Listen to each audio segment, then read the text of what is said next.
안녕하세요. 88세 현역 내과 의사 강우철입니다. 오늘 아침에도 무릎이 뻣뻣하고 허리가 당기셨나요? 잠자리에서 일어나는 데만 한참 걸리셨을 겁니다. 저도 그랬습니다. 20년 전 매일 아침이 지옥이었습니다. 눈 뜨는 순간부터 아프고 움직이면 삐걱거리고 거울 속 내 모습이 낯설어졌습니다. 그때는 진심으로 이렇게 생각했습니다. 이제 내 몸은 끝났구나. 하지만 지금 저는 여전히 진료를 봅니다. 진료 끝나고 시장도 다니고 주말이면 손주 손잡고 공원을 걷습니다. 많은 분들이 묻습니다. 도대체 뭘 드세요? 무슨 특효약 있으세요? 아닙니다. 약도 보약도 아닙니다. 제가 바꾼 건 딱 하나입니다. 몸속 네 군데, 그 부분만 매일 5분씩 관리했을 뿐입니다. 지금 말하는 이 네 군데는 모두가 씻기만 하고 잊어버리는 곳입니다. 발, 겨드랑이, 허벅지 안쪽, 등과 두피, 이 네 군데에서 몸 전체가 바뀝니다. 피가 돌고 잠이 깊어지고 혈압이 내려가고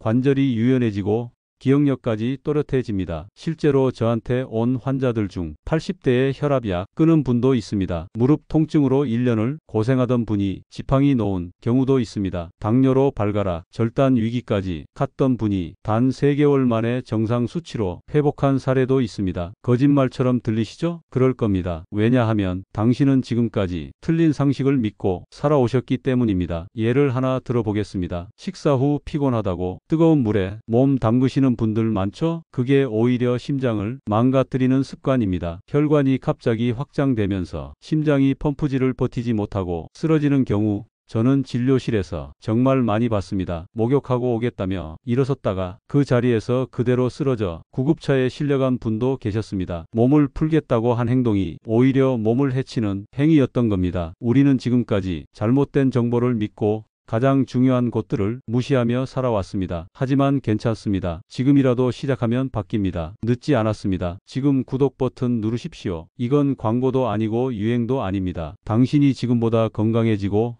움직이고 기억하고 자고 웃게 되는 일입니다. 좋아요도 꼭 눌러주십시오. 이 정보가 당신 가족에게도 전해질 수 있도록 말입니다. 당신 몸은 바뀔 수 있습니다. 단 지금 당장 움직이셔야 합니다. 믿고 따라오십시오. 그 첫 걸음은 발입니다. 내가 본 가장 안타까운 환자가 있었습니다. 78세 박정길 어르신이었습니다. 진료실 문을 열고 들어오는데 지팡이를 짚고 다리를 절뚝이며 한 발 한 발 천천히 끌고 들어오셨습니다. 앉기도 힘든지 의자에 앉기까지 한참을 허둥대셨죠. 숨은 차고 얼굴은 헬쑥했습니다. 선생님, 이제는 화장실 가는 것도 무섭습니다. 다리가 아파서 걸음 한 걸음이 지옥이에요. 그분 눈에 눈물이 맺혀 있었습니다. 제가 발을 살폈습니다. 말 그대로 망가져 있었습니다. 뒤꿈치는 굳은 살로 덮였고 발가락 사이는 축축했고 냄새가 심했습니다. 무좀도 있었고 피부는 갈라졌으며 심지어 새까맣게 멍든 곳까지 보였습니다. 발은 어떻게 관리하세요? 제가 물으니 그분은 멋쩍게 웃으며 말했습니다. 그냥 씻긴 씻어요. 근데 뭐 발인데요? 대부분이 그렇게 생각합니다. 발은 그냥 걷는데 쓰는 거고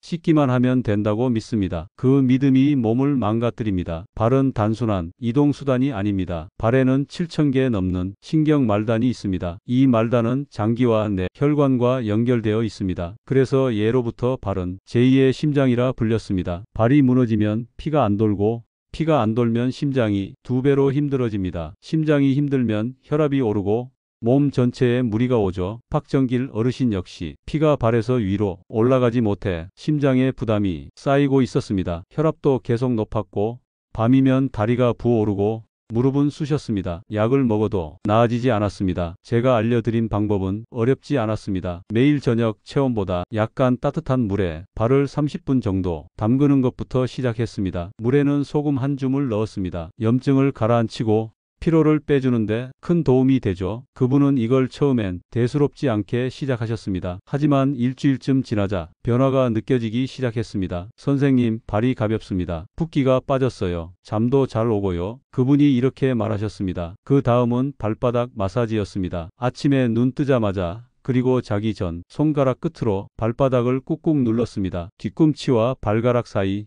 발볼을 중심으로 원을 그리듯 부드럽게 밀고 당겼습니다. 이 단순한 마사지 하나로 15년 동안 고생하던 변비가 사라졌다는 이야기를 그분에게 들었습니다. 또 하나, 제가 강조한 게 있었습니다. 발가락 사이를 완전히 말리는 습관입니다. 젖어 있는 발가락 사이는 균이 번식하기 딱 좋은 곳입니다. 특히 당뇨가 있는 분들은 그 작은 틈에서 시작된 염증이 다리 절단으로까지 이어지기도 합니다. 발을 씻은 후엔 부드러운 수건이나 드라이기로 발가락 사이를 바싹 말리셔야 합니다. 그 작은 차이가 당신의 다리를 지켜줄 수 있습니다. 마지막으로 신발과 보습입니다. 발도 숨을 쉬게 해줘야 합니다. 뒤꿈치가 갈라지고 피부가 터지면 그 틈으로 균이 들어옵니다. 목욕 후엔 바세린이나 풋크림을 바르고 집 안에서도 맨발 대신 미끄럼 방지 슬리퍼를 신는 것, 그 작은 변화가 큰 차이를 만듭니다. 박정길 어르신은 이 네 가지를 2달 동안 꾸준히 실천하셨습니다. 어느 날 지팡이 없이 진료실 문을 열고 들어오셨습니다. 눈빛이 달랐습니다. 선생님, 이제는 공원도 걷습니다. 손주랑 숨바꼭질도 합니다. 그 말에 제가 눈시울이 붉어졌습니다. 여러분, 발이 망가지면 몸 전체가 무너집니다. 하지만 발이 살아나면 몸도 기분도 삶도 되살아납니다. 지금부터라도 바꾸십시오. 발을 뜨거운 물에 담그고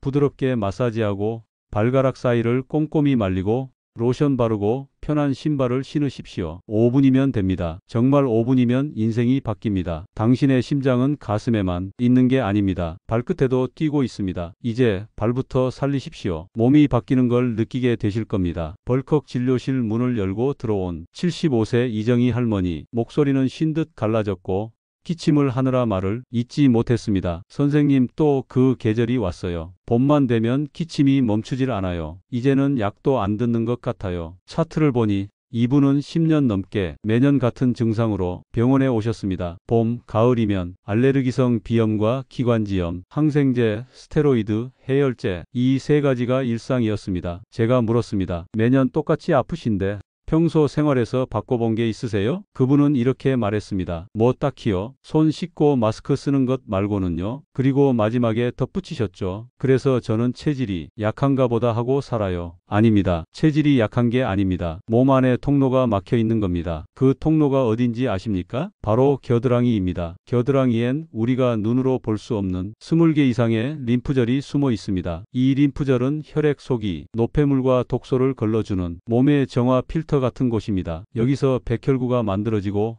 균과 싸우는 면역물질이 흘러나옵니다. 그런데 사람들은 이곳을 냄새 나는 곳이라고만 생각합니다. 그래서 땀 날까봐 데오드란트를 뿌리고 향수로 덮고 심지어 땀샘을 막는 주사까지 맞습니다. 문제는 거기서 시작됩니다. 겨드랑이는 몸 밖으로 독소를 내보내는 중요한 배출구입니다. 그런데 그 통로를 계속 막아놓고 살아가는 겁니다. 그럼 독소는 어디로 가겠습니까? 몸속에 쌓입니다. 결국 면역체계가 무너지고 기침, 가래, 비염, 피로, 두통으로 드러나는 겁니다. 이정희 할머니 겨드랑이를 봤습니다. 피부는 거칠고 붉었으며 만져보니 림프절이 단단하게 뭉쳐 있었습니다. 몸이 지금 독이 못 나가고 있어요 라고 외치고 있었던 겁니다. 그분에게 제가 알려드린 건 정말 단순한 것들이었습니다. 돈도 안 들고 시간도 오래 걸리지 않았습니다. 먼저 매일 아침 샤워할 때 향이 없는 순한 비누로 겨드랑이를 부드럽게 닦는 것부터 시작했습니다. 세게 문지르지 않고 원을 그리듯 가볍게 닦는 것만으로도 피부가 숨을 쉬고 균형이 잡힙니다. 그 다음엔 샤워 후 겨드랑이를 완전히 말리는 습관. 물기를 남기면 세균이 번식합니다. 수건으로 닦은 뒤 드라이기로 찬바람을 쐬는 게 가장 좋습니다. 여기까지 하는데 1분도 안 걸립니다. 그 다음은 데오드란트를 바꿨습니다. 시중에 알루미늄 성분 제품을 모두 버리고 코코넛 오일과 베이킹소다를 섞은 천연 데오드란트를 쓰게 했습니다. 처음엔 이걸로 되겠어? 하시던 분이 2주 만에 냄새도 안 나고 피부도 부드러워졌어요 하시더군요. 마지막으로 매일 아침 림프 마사지를 시작했습니다. 팔을 머리 위로 들고 반대 손으로 겨드랑이 주변을 목에서 가슴 쪽으로 천천히 쓰다듬듯 마사지하는 겁니다. 한쪽에 1분씩 하루 2분. 그게 다였습니다. 이정희 할머니는 이걸 2달 실천하셨습니다. 올봄 처음으로 항생제를 처방하지 않았습니다. 기침이 나지 않았고 코가 뚫렸고 아침마다 피곤함 없이 눈이 떠졌다고 말하셨습니다. 진료실에서 이렇게 말하셨습니다. 선생님, 이런 사소한 게 저를 이렇게 바꾸네요. 지금까지 땀만 없애면 된다고만 생각했어요. 이제는 알겠습니다. 몸이 뭔가를 자꾸 내보내려던 걸 제가 막고 있었던 거예요. 겨드랑이는 단순한 냄새의 문제가 아닙니다. 면역력, 피로, 노화, 전신염증과 연결된 몸속 정화소입니다. 이곳이 막히면 몸은 숨을 못 쉽니다. 호흡은 해도 세포는 갇혀 있는 겁니다. 지금 당장 겨드랑이를 확인하십시오. 붉거나 거칠거나 땀이 안 난다면 당신도 똑같은 문제를 안고 있는 겁니다. 비싼 영양제보다 좋은 옷보다 겨드랑이 한번 제대로 닦고 말리는 게 훨씬 먼저입니다. 당신 몸은 생각보다 쉽게 바뀝니다. 단 우리가 평생 무시해왔던 그곳들을 제대로 바라보는 순간부터입니다. 겨드랑이는 입이 없습니다. 하지만 그곳이 꽉 막히면 몸 전체가 말을 합니다. 그게 통증이고 피로고 기침입니다. 지금 바로 시작하십시오. 당신 몸 안의 해독 통로 이제 열어주십시오. 당신의 면역은 다시 살아납니다. 71세 김영희 할머니, 처음 보는 얼굴이 아니었습니다. 올해만 벌써 네 번째였습니다. 선생님, 다리가 또 부어요. 요즘은 밤마다 저려서 깨요. 다리 전체가 무거운 돌덩이 같아요. 이젠 무슨 병인지도 모르겠어요. 할머니는 말할 때마다 한숨을 길게 내쉬셨습니다. 무릎도 괜찮고 종아리도 문제 없는데 이상하게 허벅지 안쪽,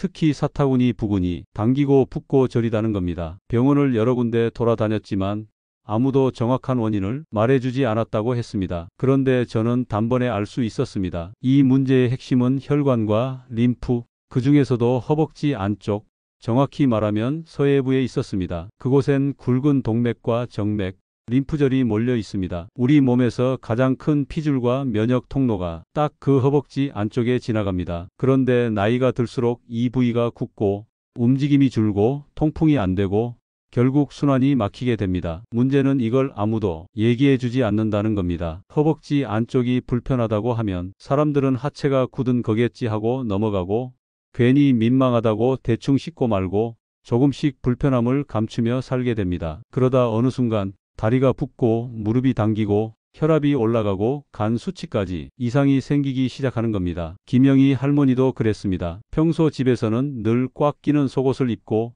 여름에도 땀이 차는 걸 그냥 참으셨답니다. 몸이 굳으니 스트레칭도 안 하고 허벅지 안쪽은 씻기 어려워서 그냥 물로만 툭툭. 검사 결과는 분명했습니다. 간 수치가 올라 있었고 다리 림프 순환이 심하게 느려져 있었습니다. 허벅지 안쪽을 손으로 눌러보니 탄력이 없고 피부는 거칠었고 무릎에서 사타구니까지 이어지는 림프 줄기가 막혀 있었습니다. 제가 알려드린 건 아주 단순한 거였습니다. 먼저 샤워할 때 허벅지 안쪽을 따뜻한 물에 충분히 적신 뒤 순한 비누로 부드럽게 닦는 겁니다. 팔이 안 닿는 분들은 수건을 막대에 감아서 쓸어내듯 닦으라고 했습니다. 처음엔 어색해 하셨지만 며칠 지나고 나니 아 시원해요. 이 부위가 이렇게 개운할 줄 몰랐네요 하시더군요. 그 다음엔 속옷을 바꾸셨습니다. 딸이 사준 레이스 달린 화려한 속옷 대신 면 100% 넉넉한 사이즈로. 이건 말이 필요 없습니다. 피가 통하게 하면 림프가 숨을 쉽니다. 허벅지 안쪽은 통풍이 생명이니까요. 그리고 스트레칭, 나비 자세 아시죠? 다리를 모고 앉아 양발을 마주 잡고 무릎을 부드럽게 위아래로 흔들며 허벅지 안쪽을 펴는 동작입니다. 김영희 할머니는 처음엔 무릎이 안 내려간다고 투덜거리셨지만 일주일쯤 지나서 이렇게 말씀하셨습니다. 선생님, 다리가 시원해졌어요. 밤에 저린 게 줄었어요. 신기하게도 소변도 잘 나오는 것 같고 요즘은 왠지 속도 편해요. 마지막은 보습이었습니다. 샤워 후에 바세린을 바르고 여름철엔 옥수수 전분 가루를 살짝 뿌렸습니다. 습한 환경은 피부를 무너뜨립니다. 그 작은 변화 하나로 간지럽던 피부가 가라앉고 땀띠도 사라졌습니다. 2달 후 김영희 할머니는 진료실에 이렇게 들어오셨습니다. 선생님, 이제는 다리 부었다는 말 안 해요. 요즘은 밤마다 다리가 가벼워요. 무릎도 덜 아프고 이상하게 얼굴도 환해졌대요. 검사 결과도 그랬습니다. 간 수치가 정상으로 돌아왔고 다리 림프 흐름도 개선됐습니다. 허벅지 안쪽, 평생 쑥스럽다며 지나쳤던 그곳, 그 부위 하나로 몸 전체가 바뀐 겁니다. 여러분, 지금 다리가 무겁고 붓고 피곤하고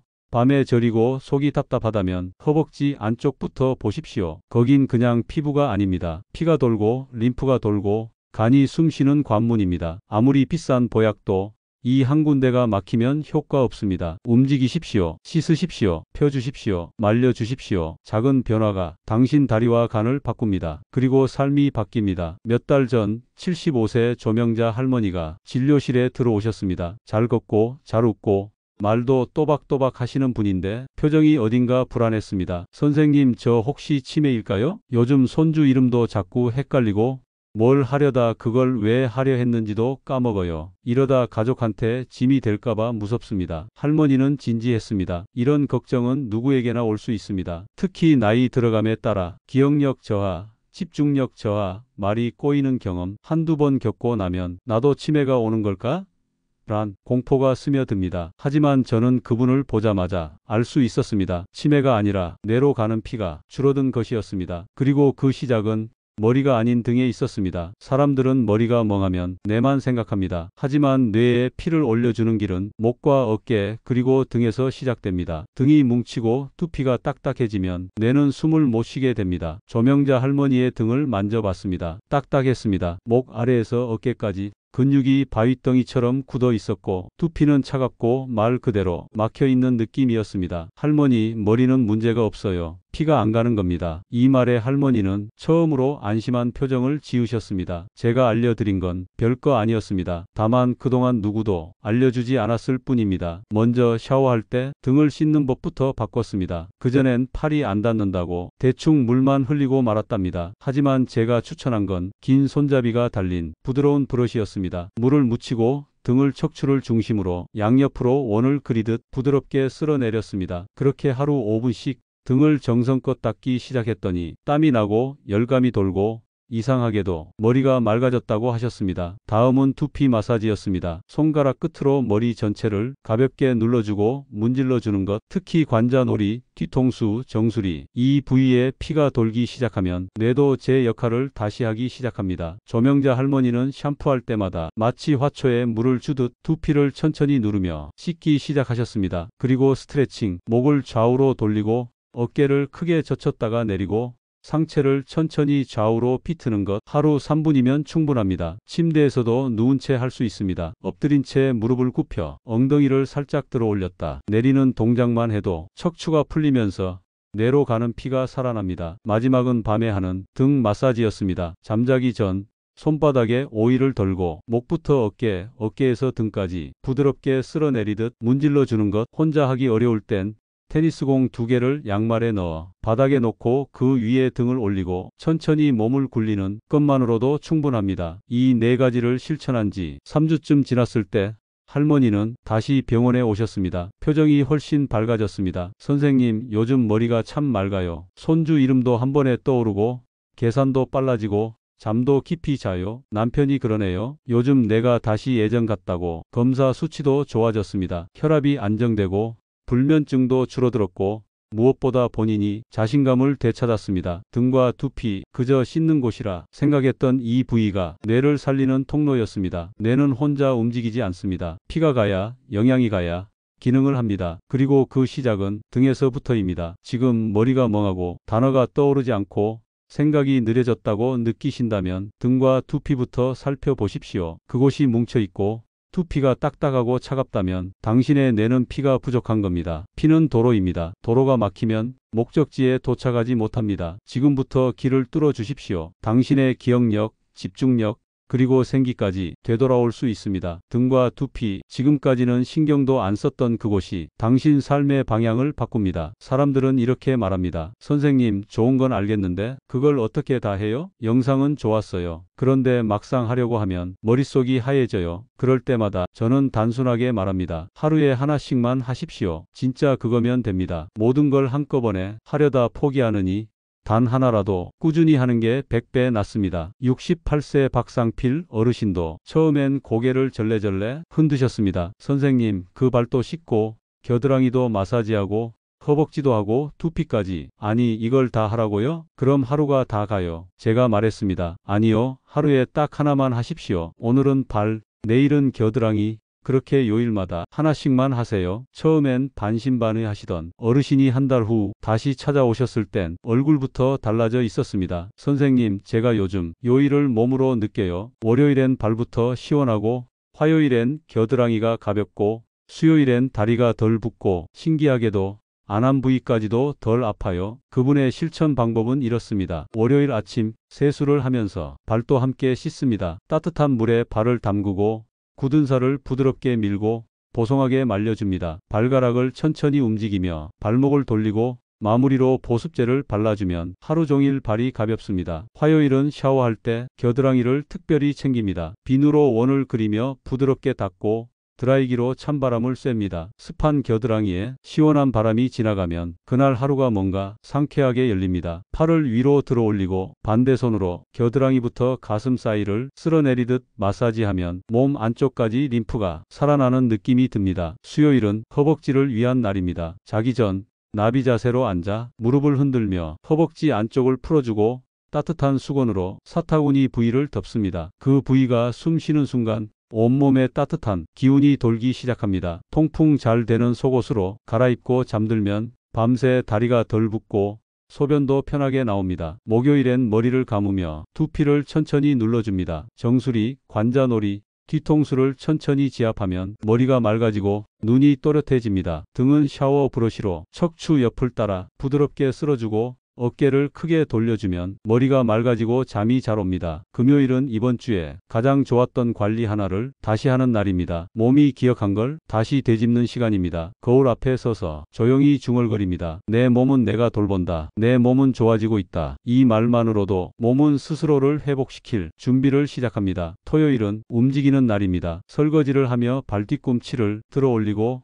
빨래를 널며 허리를 살짝 돌려봅니다. 걸레질을 하면서 무릎을 굽혔다 펴는 것만으로도 온몸이 개운해집니다. 평소 하던 집안일에 작은 동작을 더하는 것, 그게 진짜 순환입니다. 일요일은 아무것도 안 해도 됩니다. 대신 조용히 지난 일주일을 떠올립니다. 언제 다리가 덜 붓기 시작했는지, 어떤 날은 잠이 깊게 왔는지, 그런 순간을 한 줄이라도 적어보면 몸이 기억하고 마음이 따라옵니다. 누구나 바뀔 수 있습니다. 몸이 나쁜 게 아닙니다. 너무 오랫동안 방법을 몰랐던 것뿐입니다. 지금 알았으니 지금부터 달라질 수 있습니다. 무리하지 마십시오. 하루에 하나, 요일마다 하나씩만, 그거면 충분합니다. 88세 의사 강우철이 몸으로 증명된 방식입니다. 당신도 할 수 있습니다. 그리고 분명히 달라질 겁니다. 선생님, 이게 나아지는 걸까요? 몸이 갑자기 달라지는 건 아니고 그냥 조금 덜 아픈 느낌인데 그게 맞는 건지 모르겠어요. 이 말을 제일 자주 듣습니다. 그리고 그럴 때마다 저는 고개를 끄덕입니다. 맞습니다. 그게 회복입니다. 몸은 절대 소리치지 않아요. 살아나고 있다면 작게 신호를 보냅니다. 몇 해 전 72세 백정순 할머니가 그렇게 말씀하셨습니다. 허리가 무거운 건 여전한데 계단을 내려갈 때 덜 움찔해요. 그게 좋은 건가요? 저는 그 순간 할머니가 드디어 몸의 언어를 듣기 시작했구나 싶었습니다. 우리 몸은 절대 거짓말을 하지 않습니다. 아플 땐 확실하게 경고하고 회복될 땐 아주 작게 기뻐합니다. 그걸 알아채는 게 우리가 해야 할 일입니다. 진짜 회복은 이렇게 옵니다. 눈을 떴을 때 예전보다 눈곱이 덜 낍니다. 잠든 사이 덜 깨고 한숨 덜 쉬게 됩니다. 계단을 올라갈 때 덜 헉헉거리게 됩니다. 빨래를 널다가 어깨가 덜 당기네? 이럴 때 에이 뭐 이 정도로 하지 마십시오. 그건 당신 몸이 보내는 첫 번째 감사 인사입니다. 주인님, 드디어 나 좀 챙겨주는군요. 조금이라도 돌봐주니까 나도 조금씩 살아날게요. 그 목소리를 무시하지 마십시오. 지난달 제 진료실에 오신 이영재 할아버지 이야기입니다. 74세, 과묵하고 말 수 없던 분인데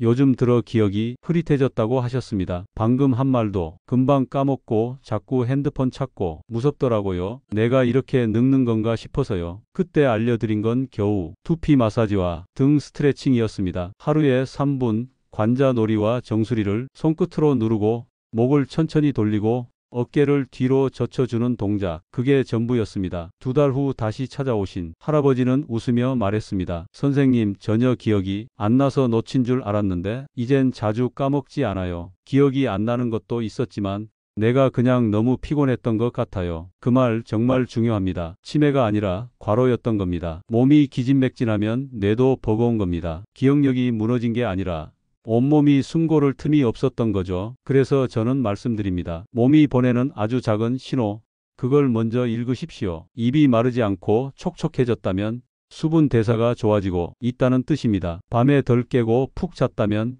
몸속 순환이 안정됐다는 신호입니다. 머리가 가렵지 않고 씻고 나서 피곤하지 않다면 염증이 가라앉기 시작한 겁니다. 그럴 때 바로 지금 좋아지고 있는 중이구나라고 마음속으로 인정해 주십시오. 몸은 그런 칭찬에 민감합니다. 그래, 그럼 더 나아져야지 하고 진짜로 다음 단계 회복을 시작합니다. 절대 회복은 오늘보다 내일이 더 대단해야 한다는 방식으로 오지 않습니다. 오늘보다 오늘이 조금 가볍고 어제보다 오늘이 살짝 덜 무겁고 내일 아침이 평소보다 부드럽게 시작된다면 그게 회복입니다. 그게 진짜 변화입니다. 어떤 분은 말씀하셨습니다. 그냥 숨이 좀 더 잘 쉬어지는 느낌이었어요. 그게 바로 폐가 좋아지고 있다는 신호입니다. 또 어떤 분은 그러셨죠. 화장실에 갈 때 덜 급해서 좋았어요. 그건 방광과 신경계가 안정을 찾고 있다는 뜻입니다. 다들 거창한 변화만 원합니다. 근육이 쑥쑥 생기고 주름이 싹 펴지고 살이 쫙 빠지고 그런 건 TV에서만 나옵니다. 진짜 회복은 조금씩 나아지는 것입니다. 그걸 눈치챘을 때 진짜 내 몸을 되찾기 시작하는 겁니다. 지금도 몸이 말하고 있습니다. 귀 기울여 들어보십시오. 오늘 조금 덜 아픈가요? 잠깐이라도 덜 피곤하셨나요? 그렇다면 이미 회복은 시작된 겁니다. 선생님, 저는 물 많이 마셔요. 하루에 2병은 기본이에요. 이 말을 진료실에서 얼마나 많이 들었는지 모릅니다. 하지만 저는 항상 다시 묻습니다. 언제 마시세요? 어떻게 마시세요? 무슨 물로 마시세요? 그러면 대부분 멈칫합니다. 그냥요, 목마를 때요. 아침에도 좀 마시고 약 먹을 때 한 컵 마시고 주로 식사 중에 많이 마시죠. 틀렸습니다. 물은 많이 마신다고 건강해지는 게 아닙니다. 물도 약처럼 타이밍이 중요합니다. 그리고 어떤 물이냐가 더 중요합니다. 물 이야기를 하려면 75세 김기환 어르신 얘기를 빼놓을 수 없습니다. 이분은 늘 피곤하다고 하셨어요. 혈압도 높지 않고 혈당도 정상인데 오후만 되면 눈이 무겁고 계단 몇 개만 올라가도 숨이 가쁘다 하셨죠. 혹시 커피 많이 드세요? 아니요, 하루 한 잔이에요. 물을 얼마나 마시죠? 많이 마시죠. 하루에 1.5리터는 마실걸요? 그런데 말이죠.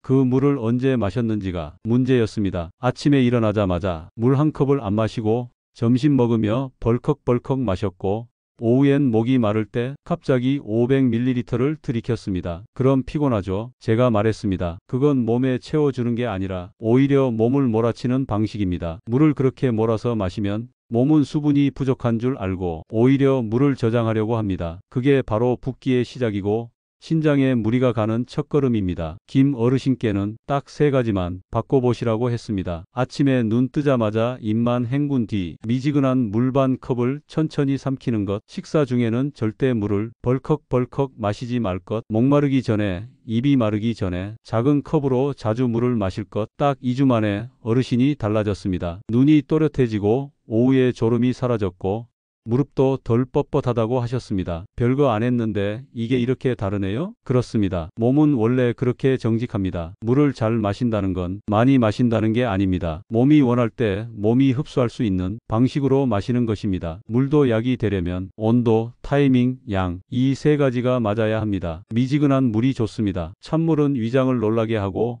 몸속 장기를 급히 수축시킵니다. 식사 전 30분 전 물 한 컵, 식후 1시간 뒤에 물 한 컵, 그 사이엔 입안을 헹구듯 소량씩 마시기. 특히 아침 물은 제일 중요합니다. 밤새 자는 동안 우리 몸은 1컵 반이 수분을 잃습니다. 아침에 물을 마시는 건 몸을 깨우는 버튼입니다. 그리고 잠들기 전 물은 적당히 마셔야 합니다. 너무 많이 마시면 새벽에 화장실을 자주 가게 되고 수면의 질이 떨어집니다. 하지만 입이 마른 채 잠들면 밤새 몸이 마르며 피로가 쌓입니다. 그래서 저는 물 베개를 추천합니다. 자기 전에 한 모금 머금고 삼키지 않고 입안에 굴리면서 잠드는 겁니다. 몸이 필요할 때 스스로 삼키게 됩니다. 입이 마르지 않으면 코도 편하고 코골이도 줄고 새벽 두통도 사라집니다. 물은 생명입니다. 하지만 잘못 마시면 피로, 붓기, 두통, 소화불량, 무기력, 이 모든 게 더 심해집니다. 기억하십시오. 물을 어떻게 마시느냐가 당신 몸의 에너지 흐름을 결정합니다. 물을 달리 보십시오. 당신 몸을 깨우는 첫 번째 처방입니다. 오늘부터 물 한 잔을 천천히, 감사히, 따뜻하게 마셔 보십시오. 몸이 반응할 겁니다. 확실히 달라질 겁니다. 물을 아무리 잘 마셔도 그 물이 몸 안에서 흐르지 않으면 아무 소용이 없습니다. 몸 안에 도로가 막혀 있다면 좋은 연료를 넣어도 차는 달리지 못합니다. 그 도로가 바로 등입니다. 등은 움직이지 않는 부위지만 하루 종일 우리 몸의 혈관과 림프, 신경과 척추, 근육과 폐가 지나는 가장 큰 고속도로입니다. 하지만 사람들은 등은 늘 신경 안 쓰는 곳입니다. 내가 뭐 등을 못 쓰나? 허리도 아니고 어깨도 아닌데. 그런 분들이 아침에 가장 많이 호소하는 게 뭔지 아십니까? 몸이 뻐근해요. 어깨가 굳었어요. 숨이 턱 막혀요. 그게 다 등 때문입니다. 한 분을 소개하겠습니다. 김연희 여사님, 67세. 평소에 혈압, 혈당, 콜레스테롤까지 전부 정상이었습니다. 그런데 늘 피곤하고 밤에 자고 일어나도 개운하지 않고 어느 날부턴가 숨이 가쁘고 가슴이 답답하다고 하셨어요. 심장검사, 폐검사 다 해봤습니다. 이상 없었습니다. 그런데 여사님의 등을 살펴본 순간 답이 나왔습니다. 여사님, 혹시 주무실 때 높은 베개 쓰세요? 네. 목이 꺾이는 게 싫어서요. 잠들 땐 똑바로 누워 계시나요? 아니요, 옆으로요. 그리고 꼭 무릎 사이에 쿠션 끼우고요. 그게 문제였습니다. 잠자는 자세가 등을 완전히 닫아버리고 있었던 겁니다. 몸은 자는 동안 회복합니다. 잠자는 동안 등이 펴지고 호흡이 깊어지고 척추가 정렬되어야 온몸이 살아납니다. 그런데 등을 접어놓고 잔다면 마치 코끼리를 밧줄로 묶어놓고 날아보라고 하는 겁니다. 제가 알려드린 건 단순합니다. 잠들기 30분 전 따뜻한 물수건으로 등 중간과 견갑골 사이를 덮습니다. 그 상태로 등 뒤 벽에 기대어 5분만 앉아 있습니다. 팔을 천천히 머리 위로 올렸다 내리고 등을 벽에 부드럽게 붙여 호흡을 합니다. 이게 바로 등이라는 도로를 열어주는 의식입니다. 또 하나 중요한 건 베개입니다. 목이 아니라 등이 편안해야 하는 베개. 베개는 목과 머리를 받치는 것이 아니라 등과 척추가 일직선으로 펴지도록 받아주는 것이어야 합니다. 베개 높이가 낮고 어깨가 이불에 자연스럽게 붙는 높이, 무릎 아래 쿠션을 두어 척추가 자연 곡선을 유지하는 상태. 이게 바로 몸이 가장 편안해지는 자세입니다. 김 여사님은 이걸 실천한 지 일주일 만에 숨이 깊어지고 아침에 어깨가 뻣뻣하지 않다고 하셨습니다. 신기해요. 아무것도 바꾼 게 없는데 자고 일어나면 개운해요. 물도 더 잘 돌아가는 느낌이에요. 맞습니다. 물을 아무리 잘 마셔도 등이 막혀 있으면 돌지 않습니다. 폐가 눌리면 산소 교환이 안 되고 척추가 휘면 림프 순환이 안 됩니다. 배가 답답하고 식욕이 떨어지는 것도 수면의 질이 떨어지는 것도 대부분 등에서 시작됩니다. 등을 펴고 자는 것, 하루에 한 번 등을 풀어주는 것, 그것이 몸 전체 회복의 시작점입니다. 그리고 한 가지 더. 자기 전 스마트폰을 내려놓으십시오. 침대에서 고개 숙이고 화면을 보면 등이 다치고 척추가 꺾입니다. 몸은 이미 눕기 전에 구겨지기 시작합니다. 수면은 회복입니다. 잠든다는 건 당신 몸의 주인이 스스로 고치는 시간을 주는 겁니다. 그런데 그 시간을 몸을 비틀고 숨을 막고 등을 접고 자버리면 몸은 더 이상 회복하지 못합니다. 그게 반복되면 기억력도 면역도 다 무너집니다. 그러니 오늘 밤부터 몸을 펴고 자십시오. 등이 숨쉬게 해 주십시오. 그것만으로도 아침이 달라지고 몸이 새로워집니다. 당신은 지금 숨을 쉬고 있다고 생각하십니까? 죄송하지만 아닙니다. 당신은 지금 숨을 쉬고 있는 중입니다. 진짜 숨을 쉬는 사람은 아침에 일어나자마자 맑은 정신으로 자리에서 벌떡 일어나고 계단 몇 개쯤은 헉헉대지 않고 오르며 밥 한 끼 먹고 나면 바로 소화가 됩니다. 숨이 제대로 들고 나가야 혈액이 돌고 장기가 움직이고 면역이 깨어납니다. 하지만 지금 당신은 왜 이렇게 피곤하지? 숨만 쉬어도 답답해. 잠깐만 걸어도 숨이 차네 하고 계시죠? 그게 바로 숨이 멈춰 있다는 증거입니다. 몇 해 전이었습니다. 76세 남자 환자, 이름은 윤태원 씨. 정년 퇴직 후 산책을 즐기고 있었고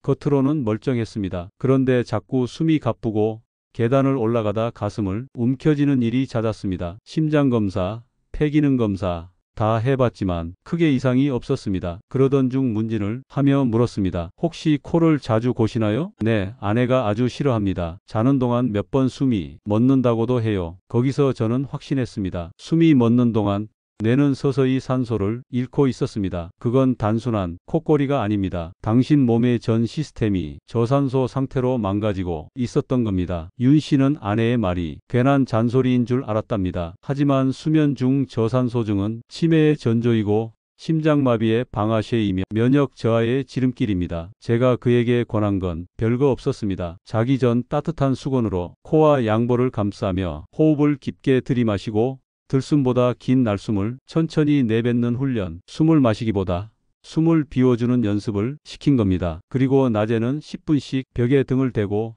팔을 벌려 코로 천천히 들이마시는 연습, 폐를 다시 열어주는 의식이었습니다. 3주 후 윤 씨는 말했습니다. 선생님, 숨이 막히던 느낌이 사라졌습니다. 가슴이 더 넓어진 느낌입니다. 아침에도 덜 피곤하고 걸을 때 한결 편해졌습니다. 맞습니다. 숨이 바뀌면 사람이 바뀝니다. 그런데 대부분의 사람들은 숨을 생존만을 위해 사용합니다. 살기 위해 쉬는 숨, 절박한 호흡, 그런 사람은 절대 몸을 치유할 수 없습니다. 숨은 가장 고귀한 에너지입니다. 공기 하나로 몸에 열이 돌고 피가 흐르고 두뇌가 깨어납니다. 하지만 그 에너지를 늘 눌러놓고 살고 있는 겁니다. 왜냐고요? 등이 굽었기 때문이고 복부가 단단하게 굳었기 때문이고 스트레스가 심장을 조여버렸기 때문입니다. 당신이 깊은 숨을 쉬지 못하는 이유는 심장이 약해서가 아니라 숨을 허락하지 않는 자세로 살고 있기 때문입니다. 숨은 복부에서 올라옵니다. 숨을 깊이 마시려면 배가 부드러워야 하고 날숨이 충분히 나가야 다음 공기가 들어옵니다. 요즘 따라 자꾸 체하고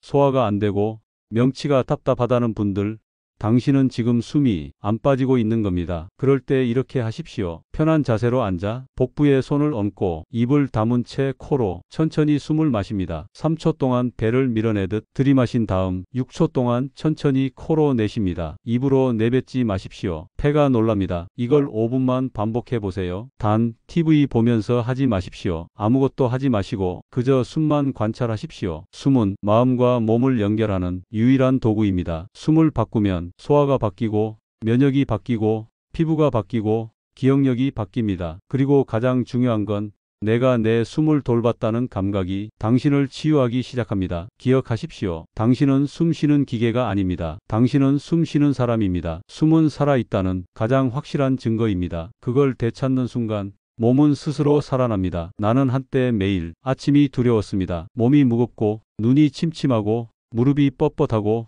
손끝은 저리고 세상과 점점 멀어지는 기분이었습니다. 그때 제일 자주 했던 말이 이거였습니다. 아, 이제 나도 끝이구나. 그게 나이 탓인 줄 알았습니다. 의사라는 직업도 100번이 넘는 논문도 그런 몸 하나 제대로 못 지켜주더군요. 그런데요, 지금 저는 88입니다. 진료실에 나가고 글을 쓰고 강연도 합니다. 주말이면 손주 손잡고 공원 걸으며 웃습니다. 진심으로 말합니다. 지금이 제 인생에서 가장 건강합니다. 왜냐고요? 그간 제가 소홀히 여겼던 것들, 그 당연하다고 믿었던 것들, 그걸 죄다 뒤집어 봤기 때문입니다. 밥만 잘 먹으면 된다? 그게 아니었습니다. 물을 많이 마시기만 하면 좋다? 아닙니다. 스트레칭만 하면 건강해진다? 그건 반쪽 진실입니다. 우리 몸은요, 작은 습관 하나로 회복되기도 하고 작은 실수 하나로 망가지기도 합니다. 당신이 지금까지 몸이 아픈 건 나이 때문이 아닙니다. 운동을 안 해서도 아닙니다. 병원에 늦게 가서도 아닙니다. 그저 당신 몸이 보내는 신호를 무시했기 때문입니다. 그 신호를 볼 줄 몰랐고 봐도 무시했고 무시하는 데 익숙해진 겁니다. 하루에 딱 5분 발을 닦고 등을 펴고 숨을 깊이 쉬고 따뜻한 물을 천천히 마시고 자기 전에 몸을 풀어주는 그 작은 의식만으로 당신 몸은 다시 살아납니다. 몸은 배신하지 않습니다. 늘 정직하게 당신이 한 대로 반응합니다. 나는 내 몸을 포기했을 때 몸도 나를 포기하더군요. 하지만 내가 다시 내 몸을 돌아보자. 몸은 놀랍도록 빠르게 반응했습니다. 단 2주 만에 통증이 줄고 한 달 만에 기력이 돌아오고 3달 만에 인생이 바뀌었습니다. 이걸 안다고 다가 아닙니다. 이제 당신이 시작해야 합니다. 아는 만큼 실천하고 실천한 만큼 회복되는 거, 그게 몸입니다. 만약 지금 어디 하나쯤 불편하고 자꾸 졸리고 기억이 흐릿하고 기운이 없다면 절대로 그걸 늙어서 그래라고 넘기지 마십시오. 그건 신호입니다. 도움 요청입니다. 그 신호를 오늘부터 제대로 알아들으시기 바랍니다. 처음부터 지금까지 따라오신 분이라면 이미 몸 어딘가에서 변화가 시작됐을 겁니다. 단언컨대 이 내용을 실천한 분들과 그렇지 않은 분들